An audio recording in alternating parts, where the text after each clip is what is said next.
है इकाई से संबंधित क्वेश्चंस जो कि एग्जाम में पूछे जाते हैं। संख्या का में गुणा करने पर पूछा जाता है कि इकाई का अंक ज्ञात कीजिए। जब घातांकों के रूप में पूछा जाता है कि इकाई का अंक क्या होगा। तो ऐसे में आप लोगों के लिए इम्पोर्टेंट हैं ये सभी क्वेश्चंस। तो पहला क्वेश्चन आपके सामने है, जैसे कि लिखा हुआ है 756, 938 और 872 का इकाई का अंक ज्ञात कीजिए। जैसे कि इसमें देखो, इसको इकाई का अंक ज्ञात करने के लिए हमें सिंपल सा क्या करना पड़ता है, जो हमारा लास्ट वाला इकाई का अंक होता है उसमें हम उसको ही लेके गुणा करते हैं। जैसे 6, 8 और हमारा 2 हो गया, तो इसका ही हम आपस में गुणा कर देते हैं। जैसे कि हमारा यहाँ पे है हमारा 6, 8 और 2, यानी कि हमने इसका और इसका इकाई का अंक ले लिया। ठीक है, तो इन सभी का जब हम आपस में गुणा करेंगे, जैसे 8 का गुणा हम 2 में करेंगे तो हमारा कितना आ जाएगा, 8 दूनी 16। तो यहाँ पे हमारा 16 आ जाएगा। यहाँ पे आपको एक नोट करने वाली बात ये है कि हमेशा हमें जब गुणा करना है तो सिर्फ इकाई के अंक से ही गुणा करना है। ठीक है, और हमें आगे बढ़ना ही नहीं है। ठीक है, तो याद रखिएगा, तो इकाई का अंक ही आपके लिए महत्वपूर्ण रहेगा। जैसे कि अब यहाँ पे इकाई का अंक कितना है, 6, तो हम 6 का गुणा 6 में करेंगे। ठीक है, तो 6 का गुणा जब हम 6 में करेंगे तो आता है हमारा 36, यानी कि यहाँ पे इकाई का अंक क्या है, 6। तो इकाई का अंक क्या हो जाएगा हमारा, इकाई का अंक हो जाएगा हमारा 6। ठीक है, और ये हमारा आंसर है। उम्मीद है आप लोगों को यह क्वेश्चन समझ में आ गया होगा। बहुत ही इंपॉर्टेंट क्वेश्चन है, ऐसे क्वेश्चन जरूर एग्जाम में आते हैं, चाहे वो कोई भी एग्जाम क्यों ना हो। ठीक है, अब आते हैं हम नेक्स्ट क्वेश्चन पर। जैसे कि आप देख रहे हो 203, 410, 240 और 305, यह सभी आपस में गुणा करके आपको इसमें बताना है कि इकाई का अंक क्या होगा। तो बहुत ही इंपॉर्टेंट है। अब इसका आंसर कैसे निकालेंगे, यहाँ पे एक सिंपल सा लॉजिक है। यहाँ पे मैं आपको बता दूँ, यहाँ पे एक लॉजिक वाली बात है। जैसे कि आप देख रहे हो 203 और 410। ठीक है, तो ऐसे में लॉजिक क्या आता है कि जिस संख्या का इकाई का अंक यदि 0 हो, ठीक है, यदि उसका गुणा किसी भी संख्या में हम करें तो सिंपल सी बात है, इकाई का अंक हमेशा क्या आ जाता है, 0 ही आता है, चाहे वो कोई भी हो। ठीक है, तो अब जैसे कि अब यहाँ पे देखें हम, तो देखिएगा यहाँ पे 0 है। ठीक है, एक हमारा इकाई का अंक 0 है, तो हमें किसी भी संख्या में यदि हम गुणा करेंगे तो इसका 0 ही आएगा। तो इसका इकाई का अंक क्या हो जाएगा, 0। इकाई का अंक 0 हो जाएगा। ठीक है, लेकिन अगर आप चाहो तो जिस तरीके से मैंने पिछले क्वेश्चन को किया था, आप उस तरह से इसको आसानी से कर सकते हो। ठीक है, अब आते हैं हम नेक्स्ट। अब देखिएगा हम थर्ड क्वेश्चन को कैसे करते हैं। थर्ड क्वेश्चन भी हमारा उसी तर्ज पर ही हमें करना है, लेकिन इसमें आपको मैं एक लॉजिक भी बताऊंगा कैसे करेंगे। ठीक है, जैसे कि यहाँ पे 8 हो गया, इकाई का अंक हमने यहाँ पे 5 है। मैं बाद में आपको लॉजिक भी बताऊंगा, इस तरीके क्वेश्चन को आप आसानी से कर भी पाएंगे। ठीक है, यहाँ पे 2 हो गया। ठीक है, यहाँ पे कितना हो जाएगा हमारा, 4 हो जाएगा, और यहाँ पे हमारा हो जाएगा 8। ठीक है, इस तरह से हमने इनको आपस में गुणा करना है। ठीक है, जब हम आपस में इनका गुणा करेंगे तो हमें इकाई का अंक को ही लेना है। जैसे हम 8 का गुणा 4 में करेंगे तो 8 चौका 32, यहाँ पे आ जाएगा 2, 32 में इकाई का अंक हो जाएगा 2। तो इसका 2 का गुणा हम करेंगे, 2 में से आ जाएगा 4, और फिर हम 8 का गुणा 4 में करेंगे, आएगा तो क्या 32, यानी कि 2। यहाँ पे फिर 5 का गुणा 2 में करेंगे तो कितना आ जाएगा हमारा 10, और फिर 0 है तो यानी कि इकाई का अंक 0 हो आएगा। लेकिन इसमें आपको लॉजिक बताता हूँ, यदि आपको किसी भी संख्या में 5 मिलता है इकाई का अंक, ठीक है, और उसका गुणा किसी भी सम संख्या से हम करते हैं, जैसे कि 5 का गुणा हमने किसी सम संख्या से, जैसे कि यहाँ पे आप सम संख्या देख रहे हैं, यहाँ पे 8 भी, यहाँ पे 8 है, यहाँ पे 2 है, यहाँ पे 4 है, यहाँ पे 8 है। तो ऐसे में सभी सम संख्याएँ हैं, तो 5 का गुणा किसी भी सम संख्या में करेंगे तो इकाई का अंक 0 ही आएगा। तो इकाई का अंक यहाँ पे हमारा 0 होगा, 0 इकाई का अंक। ठीक, इकाई का अंक, यानी कि कहने वाली बात क्या है, फैक्ट क्या बनता है कि 5 का गुणा हम किसी भी संख्या में, सम संख्या में करेंगे तो हमारा क्या आ जाएगा, 0 आएगा गुणा करने पर। ठीक है, अब आते हैं घातांक से रिलेटेड जो क्वेश्चन आपसे एग्जाम में पूछे जाते हैं, वो कैसे आते हैं एग्जाम में, वो अभी मैं आपको यहाँ पे बता रहा हूँ।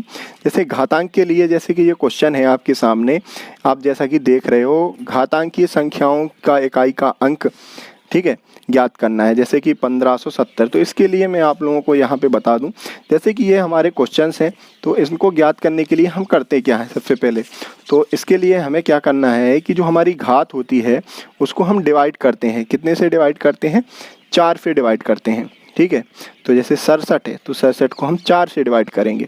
यदि कोई भी संख्या हो उसको डिवाइड करते हैं 4 से, और जो शेषफल आता है उसको हम इकाई के अंक पर घात चढ़ाते हैं। जैसे कि इकाई का अंक इसमें क्या है, हमारा पहले वाले क्वेश्चन में 0 है, तो यहाँ पे हमारा जो शेषफल आएगा यानी 64 बार तो पूरी तरीके से भाग चला जाएगा और हमारा 3 शेषफल बचेगा, ठीक है। तो हमारा 3 शेषफल बचेगा, तो यानी कि हमें पे घात 3 लगाएंगे, तो 0 पे किसी भी संख्या पे घात लगा देंगे। तो यहाँ पे जो 3 घात लगा दो, 4 लगा दो, तो 0 पे कितनी भी घात लगा दो तो इकाई का अंक 0 ही आएगा। तो यहाँ पे एक फैक्ट क्या बनता है, तो देखो यदि किसी संख्या का इकाई का अंक 0, 1, 5 और 6 हो, इकाई का अंक किसी संख्या का इकाई का अंक, ठीक है, संख्या का इकाई का अंक 0, 1, 5, 6 हो और इसके ऊपर कितनी भी घात क्यों ना चढ़ी हो, ठीक है, तो कितनी भी घात क्यों ना चढ़ी हो तो इसका इकाई का अंक सेम टू सेम आता है। यानी कि 0 के ऊपर अगर हम कितनी भी घात चढ़ा दें, 100, 200, 500, 99 कितनी भी चढ़ा दें, जैसे 1 के ऊपर हम कितनी भी घात चढ़ा दें, जिसका इकाई का अंक 1 हो या इसका इकाई का अंक 5 हो, जिसका इकाई का अंक 6 हो, तो उसका सेम टू सेम आता है। जैसे 1 के ऊपर घात चढ़ाएं तो 1 ही आएगा, तो कुछ भी हो, ठीक है। तो यहाँ पे आप याद रखिएगा, और इसी तर्ज पर यह क्वेश्चन भी है। मैं इसको 2 तरीके से सॉल्व करना बताऊंगा आपको, जैसे कि मैंने आपको बताया था कैसे करेंगे।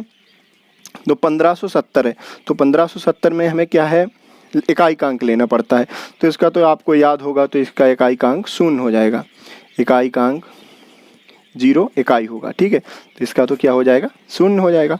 इसमें क्या हो जाएगा, 1 हो जाएगा, 1 इकाई हो जाएगी, इकाई का अंक क्या हो जाएगा, 1 हो जाएगा। लेकिन इसको कैसे करेंगे, अब इसको बताने के लिए मैंने आपको बताया था, जैसे कि इकाई यहाँ पे 68 लिखा है, ठीक है, 68 के लिए हमें क्या है कि जो घात है उसको हम 4 से डिवाइड कर देते हैं। तो यहाँ पे हमने देखा लॉजिक वाली बात क्या है कि 68 हमारा पूर्णतः 4 से कट जाता है। तो ऐसी कंडीशन में हमें क्या है कि जो 4 है, जो इकाई का अंक हमारा 4 है, इसके ऊपर जब पूर्णतः भाग चला जाए तो हमें इकाई के अंक पर घात कितनी लगानी है, 4, ठीक है। याद रखिएगा, हमें इसका इकाई का अंक लेना है, ठीक है, उसके ऊपर घात चढ़ानी है 4, ठीक है। जब पूर्णतः भाग चला जाए, पूर्ण भाग चला जाए जब, ठीक है, पूर्ण भाग चला जाए, भाग चला जाए, ठीक है। अब इसको हम आगे सॉल्व कर लेते हैं। जब 4 की घात 4 लिखेंगे तो 4 का गुणा 4 में करेंगे 16, तो ठीक है, ऐसे हम लिख लेते हैं 4 गुणे 4 गुणे 4 गुणे 4, ठीक है। इसका गुणा करेंगे तो 16, इसका उसमें गुणा करेंगे तो 16, यानी 16 गुणे 16। अब यहाँ से इसका इकाई का अंक गुणा करेंगे तो आता है हमारा 36, यानी कि इकाई का अंक हमारा क्या हो जाएगा, 6 हो जाएगा हमारा इकाई का अंक। उम्मीद है आपको यहाँ पे ये क्वेश्चन समझ में आ गया होगा। तो यहाँ पे हमें क्या है, जो हमें भाग देते हैं, यदि पूर्णतः भाग चला जाता है किसी घात में तो हमें 4 घात चढ़ानी है, और अगर हमारा पूर्णतः भाग नहीं जाता है तो हमें जो शेषफल बचता है वही ही घात चढ़ानी पड़ती है। अब आते हैं हम नेक्स्ट क्वेश्चन पर। नेक्स्ट क्वेश्चन आपके सामने है, जैसा कि आप देख रहे हो 1246 की घात 85 है। तो मैंने आपको बताया था 0, 1, 5, 6 यदि इकाई का अंक है उस पर कितने भी घात हो तो हम उसका इकाई का अंक सेम टू सेम आता है। तो यहाँ पे इकाई का अंक क्या हो जाएगा, 6 इकाई हो जाएगी, ठीक है। यहाँ तो आप ये आसानी से बता दिया होगा, लेकिन अब इसको कैसे करेंगे, तो इसके लिए भी मैंने आपको बताया था। क्या बताया था, जैसे कि 2 है, 2 के पावर कितना लगानी है, अब 67 में जब हम 4 से डिवाइड करेंगे तो हमारा शेषफल आता है कितना, 3 आ जाता है हमारा शेषफल। तो याद रखिएगा यहाँ पे, जैसे कि 952 पे घात कितनी है, 67, तो यहाँ पे हमारा शेषफल बचेगा कितना, 3, जब हम 67 को डिवाइड करेंगे कितने से, 4 पे, ठीक है। तो यहाँ पे 3 शेषफल बचेगा। तो याद रखिएगा, तो हम 3 शेषफल बचा था तो हमने घात चढ़ा दिया, तो अब यहाँ पे 2 की पावर कितनी हो जाएगी, 3, तो यहाँ पे हमारा कितना आ जाएगा, 8। तो इकाई का अंक क्या हो जाएगा, 8, ठीक है। वही हमारा आंसर हो गया। और इसका भी आंसर क्या हो जाएगा, 5 के ऊपर कितनी भी घात हो तो हमारा इकाई का अंक 5 हो जाएगा, ठीक है। उम्मीद है आपको ये क्वेश्चन समझ में आ गया होगा। अब आते हैं हम नेक्स्ट क्वेश्चन पर। यह आपके सामने नेक्स्ट क्वेश्चन है। जैसा कि आप देख रहे हो 3 की पावर कितनी है 87 है, और 4 की पावर 65 है, 125 की पावर 35 है, यहाँ पे 89 की पावर कितने हैं 13 है। ठीक है, याद रखिएगा यहाँ पे। तो जिसको कैसे करेंगे, यहाँ पे मैंने सिंपल सा जैसा कि आपको बताया हुआ था, देखिए यहाँ पे घात कितनी है 35 है, लेकिन हमारा इकाइकांक 5 है।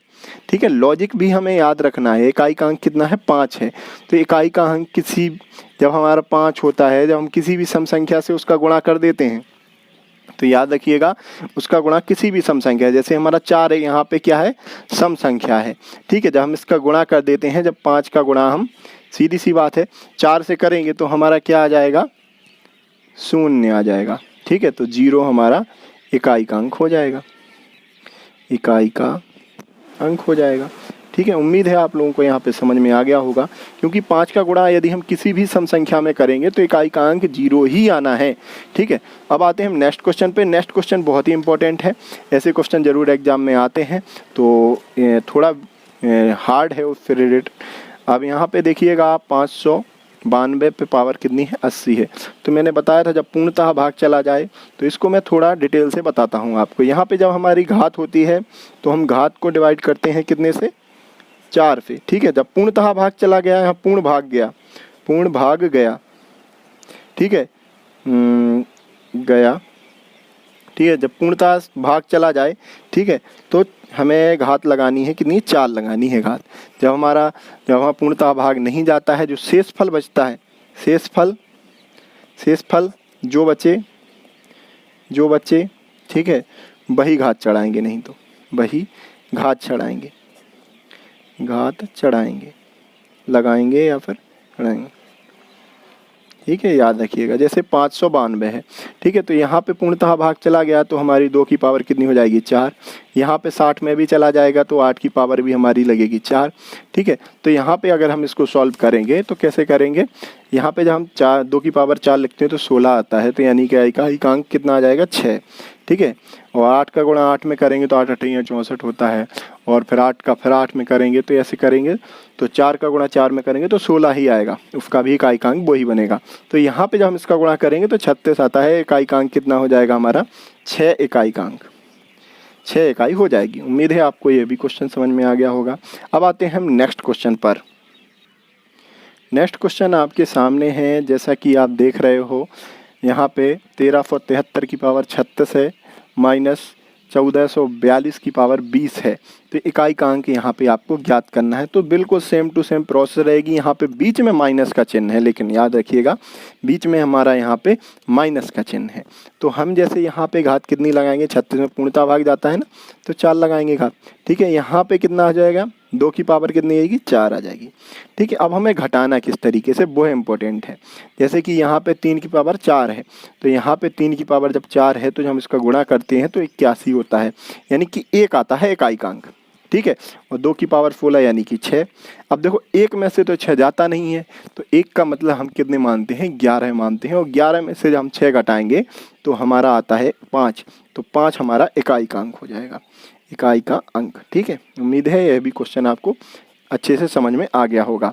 अब नेक्स्ट क्वेश्चन यह सभी आपके लिए है, इसका आंसर आप सभी को देना है, और जो भी आंसर सबसे पहले बताएगा मैं नेक्स्ट वीडियो में अनाउंसमेंट उसका करूंगा। तो देख लीजिए आप इस क्वेश्चन को, जल्दी से इसको सॉल्व कीजिएगा और आंसर इसको आप लोगों को देना है।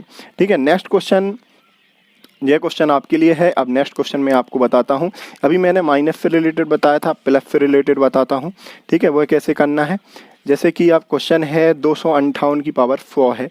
ठीक है, और यहाँ पे 547 की पावर कितनी है 84 है। ठीक है, तो इसको हम सॉल्व करेंगे तो कैसे करेंगे, तो 8 की पावर कितना है 100 है, तो 4 का भाग पूर्णतः आ जाएगा, बिल्कुल सही बात है।